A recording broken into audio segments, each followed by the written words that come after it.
Meus amigos, que atropelo, hein?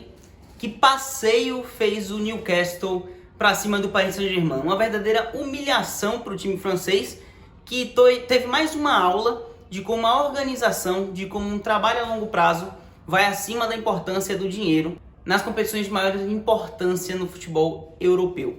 Cara, o Newcastle é um time que também é rico como o PSG agora, né? Na temporada passada foi comprado por um fundo árabe e tudo mais. Só que foi muito ao contrário do caminho que o PSG tomou a maior parte do tempo. O Newcastle se baseou em fazer um elenco qualificado, sem contratar grandes estrelas. As contratações foram Tonali, você teve Tino Livramento, alguns investimentos aqui e ali, contratação de Harvey Barnes, Anthony Gordon, mas nenhuma estrela. Porém, baseando o seu trabalho no Ed Howe e no longo prazo que ele já vinha como treinador do Newcastle, conseguindo resultados interessantes com jogadores sem muita mídia. Como hoje, o Dan Burn fez um gol no Paris Saint-Germain, o zagueiro veterano inglês. O Miguel Almiron deixou dele contra o Paris Saint-Germain. Jogadores que não são midiáticos, que não são grandes estrelas, mas que no trabalho do Ed Howe funcionam. E é um time consistente, equilibrado, que sabe o que tem que fazer e que é muito bem treinado. Com essa organização, o Newcastle dizimou o Paris Saint-Germain jogando o jogo dele. Se a gente vai parar para observar as estatísticas desse 4-1 histórico, um 4-1 que basicamente também é a volta do Newcastle 20 anos depois a um jogo de Champions League, a volta de um jogo de Champions no St. James Park, o Newcastle teve apenas 26% de posse de bola. Abdicou de ter a posse porque não é o estilo de jogo que o Newcastle prefere. É um time que gosta de jogar mais na velocidade, na transição rápida, e conseguiu encaixar muito bem o seu estilo de jogo contra o PSG. Tanto nessas transições de velocidade, mas também quando tinha bola, conseguia pressionar e encontrar espaços na defesa do PSG muito fácil. A gente vê, por exemplo, o terceiro gol, o gol do Longstaff, que também é um jogador ali promissor, inglês e tal, tem 20 e poucos anos, mas também longe de ser uma grande estrela. É um buraco que tem na defesa do PSG pelo lado direito, mais uma vez ali com um problema nítido do Hakimi, marcar não é o forte dele, mas isso passa também pela observação do Luiz Henrique, de proteger mais aquele setor, ele não protegeu. Tem um buraco ali, cruzamento pro Longstaff que chuta forte, o Donnarumma acaba não conseguindo evitar o gol. Mas era um Newcastle que conseguia encontrar muito esses espaços e foi aproveitando. Então, 4-1 que mostra muito bem essa organização que o Newcastle tem de longo prazo, um trabalho longevo, um trabalho qualificado e consciente, mesmo que um investimento chegando sem contratações exorbitantes, ao contrário do que o PSG nessa caminhada milionária dele, de 15 anos para trás, mas que sempre se baseou muito em contratar estrelas, em pouco modelo de jogo. A chegada do Luiz Henrique vai melhorar isso. Eu continuo achando que o PSG vai passar nesse grupo. Já não sei se em primeiro lugar, mas para mim passa muito pelo demérito do que não jogam hoje Dortmund e do que também não joga o Milan na fase conturbada que está vivendo o Milan. Acho que o PSG passa, mas é um time que tem muito a melhorar se quiser competir pelo mais alto nível. Para semifinal, para final, precisa melhorar e muito. Um esquema hoje do Luiz Henrique, inclusive, muito exposto. Você entra com 4 atacantes. Era um 4-2-3-1 com a linha de 3, com Mbappé, Colomoni, Dembélé à frente do Gonçalo Ramos em alguns momentos ofensivos, se defendia no 4-4-2, mas também com lado esquerdo com Colomoni, que é um atacante, lado direito com Dembélé, que também não tem característica de muita marcação. Muito exposto, o Newcastle deitou e rolou nisso aí.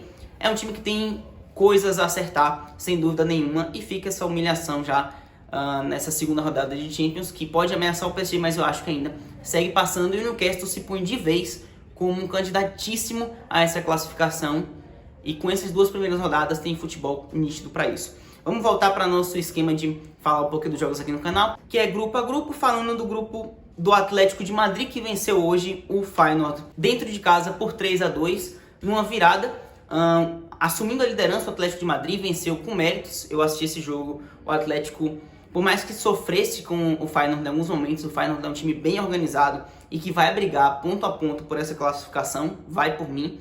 Eu, inclusive, acho que no vídeo de prévia da Champions, quando os grupos saem, eu falo que o Atlético e o Feyenoord passam, então estou confiante no meu palpite. O Feyenoord é muito organizado, tem uma transição rápida, jogadores de velocidade, o Igor Paixão bem, jogou hoje sem o Jimenez, que fez muita falta, conseguiu abrir o placar, se colocou à frente do Atlético de Madrid por 2 vezes, mas o Atlético virou o jogo com o Griezmann empatando e com o Morata virando no início do segundo tempo, em uma vitória por 3-2, merecida, justa para o Atlético, mas que pelo primeiro tempo liga também um sinal de alerta. O Atlético não é um time que eu acho que vai competir para chegar a uma semifinal, mas acho que passa nesse grupo. Mostrou isso hoje. É o melhor time desse grupo, mas também um grupo que está ali nivelado por baixo. Mas vitória justa e a classificação começando a se encaminhar para o Atlético de Madrid. Já que no outro jogo desse mesmo grupo a gente teve a Lazio ganhando fora de casa do Celtic. Um jogo que até me surpreendia, eu esperava um empate ou o Celtic vencendo. Um dos últimos lances, o Pedro faz um gol para a Lazio. Um resultado que acaba sendo interessantíssimo para o time italiano. Virada fora de casa contra um Celtic que é difícil de jogar na Escócia. A Lazio também não é nenhum time dos melhores da Europa. E fez um jogo ali mediano, um confronto equilibrado, mas que sai com os 3 pontos, que são super importantes se a Lazio quiser competir com o Feyenoord, que é e deve ser a briga por essa segunda colocação no grupo do Atlético de Madrid, ou também pelo primeiro, mas é passar Atlético e mais um nesse grupo E. No grupo F a gente tem o grupo da morte, a gente já falou da derrota ridícula e humilhante do PSG, então a gente vai passar mais batido por esse confronto, né? Lembrando que o Newcastle assume a liderança do grupo F, primeiro lugar com 4 pontos, seguidos do PSG com 3 pontos, e nas últimas 2 colocações, Milan com 2 pontos na terceira e o Dortmund com 1 ponto na última, já que hoje eles também empataram. O Milan e o Dortmund ficaram no 0-0. Na Alemanha, a muralha amarela não foi suficiente para incomodar o Milan demais. Um Dortmund que está muito irregular durante a temporada, fez mais uma partida sem precisão, até criou oportunidades, teve 18 finalizações, mas somente 3 no gol. É um time que pecou muito nessa finalização final, no toque final ao gol, assim como foi o Milan. Teve menos posse, mas também só acertou, de 14 tentativas, só acertou 2 no gol. Foi um confronto nivelado por baixo no nível de precisão. São times com momentos difíceis nesse início de temporada. O Dortmund irregular, com muitas saídas, com a saída do Bellingham, que fez muita falta. O Milan caindo de rendimento, ainda se encontrando com o Pioli nessa temporada. E as contratações tentando fazer mais sentido para o time italiano. 0-0, que fica ruim para os dois e que a gente tem os maiores candidatos a cair nesse grupo F, são esses dois. No grupo G, a gente tem o grupo do City, que venceu o Leipzig fora de casa. O City mostrando e confirmando o favoritismo dele nesse grupo. Vitória por 3-1 na Alemanha, com amplo domínio, posse de bola lá em cima. O City não se incomodou com o Leipzig. O Leipzig só deu 3 chutes e um apenas no gol, que foi o gol do Openda. E de quebra, o City teve mais de 15 finalizações, 3 gols, gol do Foden, do Julian Álvares e do Jeremy Doku. E no geral, o Haaland, eu falei que o Haaland tinha um grupo excelente para ele começar a briga pela artilharia histórica da Champions uma temporada, um grupo com Leipzig, com Estrela Vermelha e com Young Boys. E nas 2 primeiras rodadas o Haaland sai atrás, não deixa... Acho que ele nem fez gol no primeiro jogo, então tá complicada a vida do Haaland. Minto, acho que ele fez 1, mas eu já esperava mais a essa altura. Hoje também não fez, mas o City sai com a vitória e com a liderança. No outro jogo do grupo a gente teve Estrela Vermelha 2-2 com o Young Boys. Partida que aconteceu na Sérvia. O Estrela Vermelha até jogou melhor, mas acabou tomando uma virada, empatou no final com o Bukhari. O Bukhari que também fez gol no City na primeira rodada e agora fez um gol também nesse empate contra o Young Boys. Ruim para os dois, mas é aquela coisa, né? Estrela Vermelha e Young Boys estão ali para brigar entre eles pela vaga na Europa League. O Young Boys agora tem a vantagem de talvez decidir essa briga na Suíça.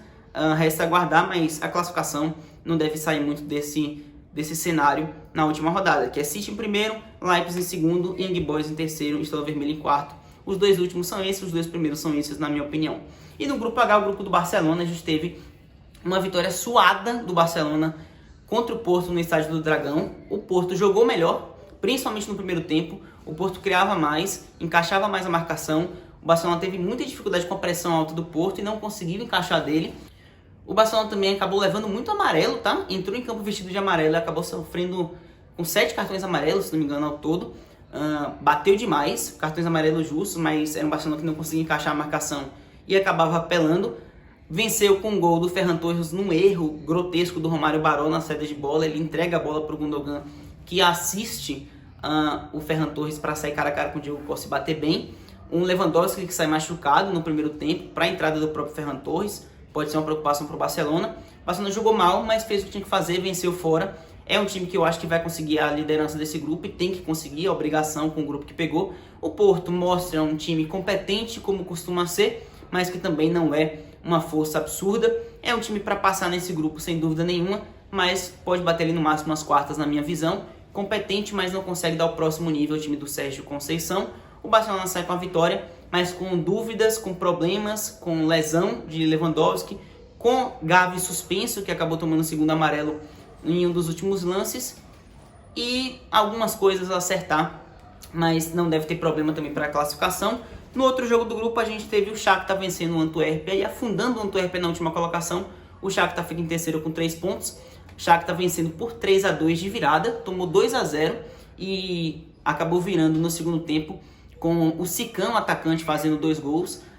Partida super importante no resultado do Shakhtar, né? A briga pela terceira colocação, ou quem sabe sonhar em tirar o Porto, mas no todo eu acho que eles vão ficar ali em terceiro e quarto mesmo, e o Shakhtar pode conseguir cravar essa vaga na Europa League depois dessa vitória fora de casa super importante. E no todo, uma quarta de Champions de bom futebol apresentado, talvez menos para o Paris Saint-Germain. Vamos ficando por aqui, muito obrigado a você que assistiu. Se você está chegando por aqui no canal agora, se inscreve, que a gente está sempre acompanhando Champions e futebol europeu. Tem vídeo aqui toda hora que dá, porque eu também concilio com o trabalho, então não é todo dia, mas conto com a colaboração, compreensão e o apoio de vocês. Valeu, até o próximo. Tchau.